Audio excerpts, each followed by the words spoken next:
Hello, my name is Bhargava, and I'm excited to present my analysis on the article "The Clock is Ticking on NY DFS MFA Requirements." And this was published by Iftak Kesher, published on January 3rd, 2024. So this article mainly focuses on the updated cybersecurity regulations introduced by New York Department of Financial Services, which we call it as NY DFS. Specifically, it highlights the mandatory multi-factor authentication, in terms which we also call it as MFA, and the requirements and its broader implications for IT governance or cyber security measures and data privacy. So my goal right now is to connect to the concepts that are discussed in the article to the frameworks and practices from the module 2. So let us begin by looking at these regulations itself. So going to the second slide, so we will discuss about the overview of cybersecurity regulations 23 NYCRR Part 500. So which all covers the IT governance and data quality, regulatory compliance, and the security measures, as you can see in the slide. So the NYDFS cybersecurity regulations was first introduced in 2017, and that was a benchmark for for securing the financial services and organizations.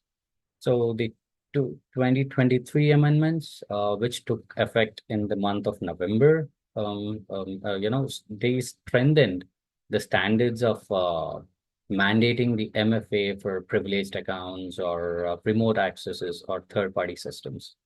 But this this measure actually aimed to prevent unauthorized access and secure sensitive data in an increasingly digital environment.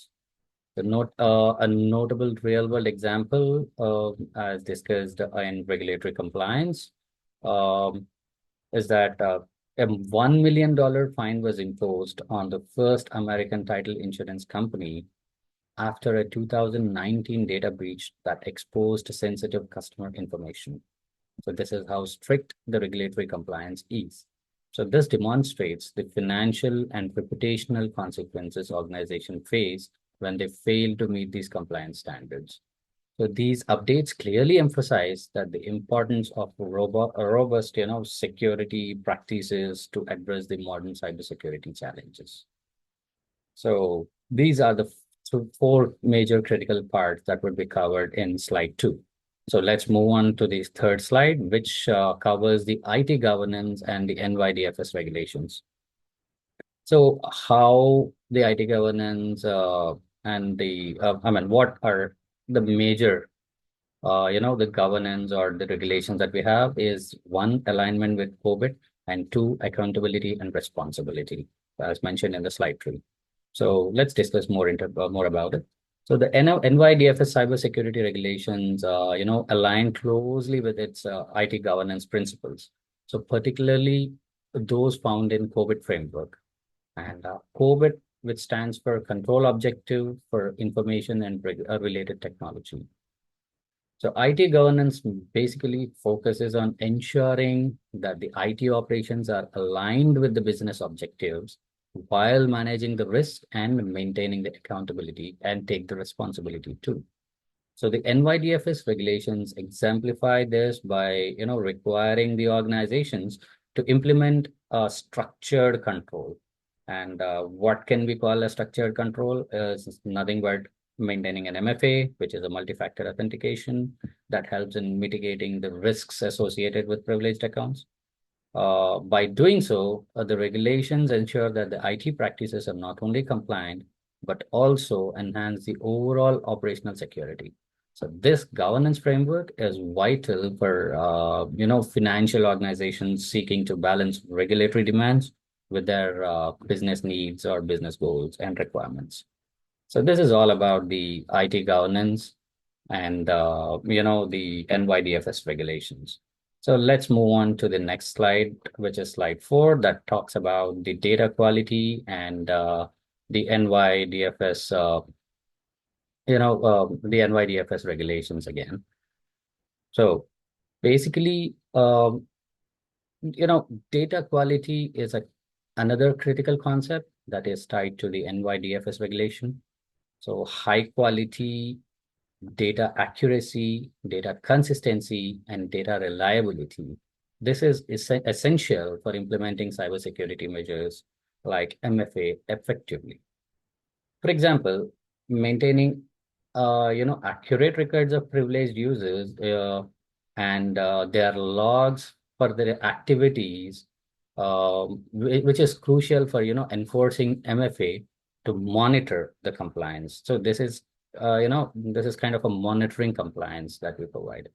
So without high quality data, organizations, risk leaving gaps in their security posture and making them vulnerable to, security breaches too. So this um, regulation indirectly enforces data quality by mandating that organizations oversee access to the critical systems and ensure the integrity of the data they protect. So as highlighted in module 2, poor data quality can compromise security measures. So making it essential for organization is to prioritize the accuracy and reliability in order to handle the data. So that is what the slide number 4 discusses on. So let's move on to the fifth slide, which discusses on cybersecurity measures and the NY DFS regulations again. So in this slide, we'll discuss about the importance of MFA and beyond the checkbox, which will, this kind of a mindset that articulated in the particular article. So let's discuss deeply about it. So the cybersecurity measures, particularly MFA, are at the heart of the updated NYDFS regulations. So what MFA does is it strengthens the authentication process by requiring multiple factors, such as something you know, or something you have, or something you are to access systems. So this significantly reduces the risk of attackers exploiting these stolen credentials. However, the article warns against a checkbox mindset. So where organizations, deploy incomplete MFA solutions, which lead to leaving the critical systems like the legacy applications or the command line tools, which are vulnerable, exposing this is kind of a approach that can lead to a widespread of ransomware infections, as attackers always exploit overlooked vectors. So comprehensive cybersecurity strategies must address all the access points, ensuring full protection against the potential threats. These measures, as described in the article, align with the Module 2's emphasis on reinforcing weak access points and creating layered security defenses. So moving on to the next slide, which is the implications and the key takeaways.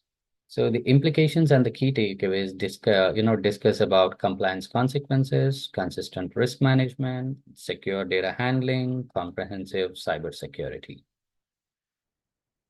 Okay, there have been two cybersecurity. Sorry for that. So let's get into that. So the article, underscores the importance of compliance with the NYDFS regulations. Why do we do so? This does it to avoid the penalties and the reputational damage. Regulatory frameworks like this ensure consistent risk management practices across the financial sector. So by mandating comprehensive cybersecurity measures such as MFA, the regulations help organizations secure sensitive data and mitigate these kind of vulnerabilities.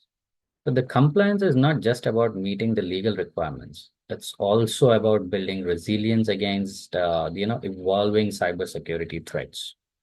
Organizations that embrace these principles can strengthen their overall security posture and demonstrate accountability, aligning with their practices with broader IT governance goals. So I would rather conclude this to wrap up the updated NYDFS cybersecurity regulations. This is a prime example of how IT governance, cybersecurity measures, and data privacy can work together to address the modern challenges.